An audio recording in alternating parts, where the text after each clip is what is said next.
नमस्कार. स्वागत आहे आपलं संगीता सोमी किचनमध्ये. आजची आपली रेसिपी आहे ती दाल खिचडीची. दाल खिचडी हा एक हलका-फुलकासा आहार आहे. आपण जेव्हा आजारपणातून उठतो किंवा आपल्या तोंडाला त्यावेळेस चव राहत नाही किंवा तिखट खाणे सहन होत नाही आपल्याला. तर अशा पद्धतीने दाल खिचडी करून खाल्ली तर खूप छान लागती आणि तोंडाला चवही येते. आज माझी तब्येत थोडी डाऊन असल्यामुळे आजचा आमचा बेत दाल खिचडीचाच आहे.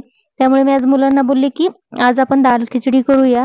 तर मुलं बोलली, की "तू जर रेस्टॉरंट स्टाईलने दाल खिचडी बनवणार असशील तर मग ठीक आहे. साधी सिंपल कुकरमध्ये बनवतात त्या पद्धतीने तू बनवू नकोस." मग बोललं, की "चला ठीक आहे. आजची जी दाल खिचडी बनवायची आहे ती रेस्टॉरंट स्टाईलने बनवूया." आणि ही दाल खिचडी आहे ती खायला खूप अप्रतिम अशी लागते, टेस्टी लागते. यामध्ये कोणताही वासाचा तांदळाचा वापर करायचा आहे. चला तर बघूया मग आपण रेसिपीला सुरुवात करूया. बघा एकदम अशी अप्रतिम दिसते की नाही दाल खिचडी. एकदम तोंडाला पाणी सुटतं आणि खायलाही इतकी टेस्टी लागती. नक्की तुम्ही करून बघा अशा पद्धतीने. चला आपण रेसिपी पाहूया. त्यासाठी मी कुकरमध्ये डाळ आणि तांदूळ शिजवून घेतलेले आहेत. त्याला 3 शिट्टी करून घेतलेल्या आहेत आणि त्यानंतर मग मी इथं बघा मी आता कोथिंबीर कट करून घेतली. एक टोमॅटो घेतलेला आहे छोटा कट करून आणि त्यानंतर एक छोटा कांदा आणि 2 मिरची बारीक बारीक करून घेतलेल्या आहेत आणि कढीपत्ता थोडासा घेतलेला. आता एक कढई ठेवून घेतलेली आहे. कढई जरा मोठीच ठेवून घ्यायची कारण की काय होतं दाल खिचडी बनवताना दोन्ही मिक्स केल्यानंतर ते वाढलं जातं आणि आपल्याला पाणी घालावं लागतं. त्यासाठी कढई मोठी घ्यायची आहे. हलवताही येतं चांगलं. आता मी तेल गरम होत आलेलं आहे. आता आपण त्यामध्ये जिरे मोहरी घालून घेऊया. यामध्ये लसूणही तुम्ही सुरुवातीला घातला तरी चालेल. मी आता इथे तेलामध्ये जिरे मोहरी घालून घेणार आहे पहिली आणि जिरे मोहरी घातल्यानंतर थोडी मोहरी तडतडल्यानंतर मग जिरे घालणार आहे आणि जिरे थोडंसं भाजल्यानंतर मग आपण त्यामध्ये जो कढीपत्ता घेतलेला आहे तो कांदा घालायचा आहे. या टायमिंगलाच लसूणही घालून घेऊ शकता, पण माझ्याकडून चुकून राहिल्यामुळे मी लसूण थोडी मागणं घातलेली आहे. त्यानंतर मी त्यामध्ये आलं लसूण पेस्ट घातलेली आहे आणि थोडंसं मिक्स केलेलं आहे. चवीनुसार मीठ ॲड केलेलं आहे, हळद घालायची आहे आणि थोडासा हिंग घालायचा आहे. हे घातल्यानंतर मग आपण हे सगळं मिक्स करून घेणार आहे. मी आता यानंतर लसूण यामध्ये ॲड केलेली आहे. तुम्ही सुरुवातीला केली तरी त्याचा चांगला स्मेल येतो. आता मी लसूण ॲड करते.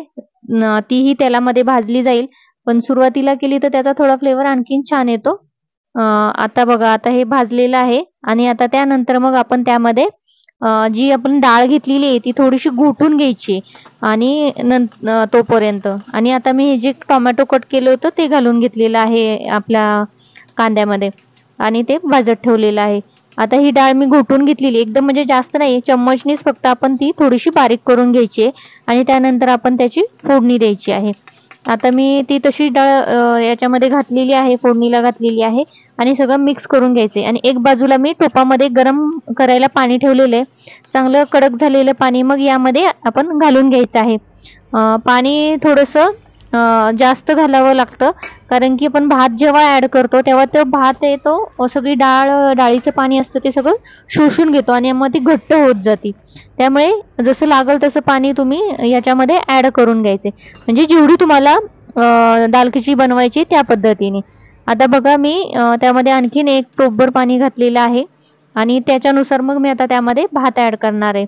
आता जो आपण इथं भात घेतलेला आहे तो इंद्रायणीचा भात घेतलेला आहे. तो थोडासा चिकट आहे. पण या भाताची दाल खिचडी केल्यानंतर काय होतं खायला खूप टेस्टी लागती आणि त्याच्यासोबत पापड आणि लोणचं असलं की बस मग दुसरं कशाची गरज लागत नाही आणि एकदम अशी अप्रतिम लागते ही दाल खिचडी. त्यानंतर मग आपण हा भात घालून घेतल्यानंतर चांगला मिक्स करून घ्यायचा आहे. त्यामध्ये थोडंसं आणखीन गरम पाणी घालून मी ॲड करून घेतलेलं आहे आणि त्यानंतर मग एक स्मॅशर घ्यायचा आणि एक 2-3 मिनिटं असेल तर 2-3 मिनिटं त्याला आपण असं स्मॅश करून घ्यायचं आहे हलक्या हलक्या हाताने. थोडंसं स्मॅश झाल्यानंतर मग आपण त्याला एक चांगली उकळी येऊन द्यायची, कोथिंबीर घालून घ्यायची आहे आणि मग मिक्स करून घ्यायचं आहे. आता आपल्याला या दाल खिचडीला एक उकळी येऊन गेलेली आहे. मी कोथिंबीर पण घालून घेतलेली आहे आणि आता 4-5 चम्मच मी त्याच्यावरती देशी गाईचं तूप घालून घेणार आहे. त्यामुळे त्याला एक चांगलाच फ्लेवर येतो. तुम्ही फोडणीला घालतानाही गाईच्या तुपाची फोडणी घालू शकता, तेही खूप छान टेस्टी लागतं.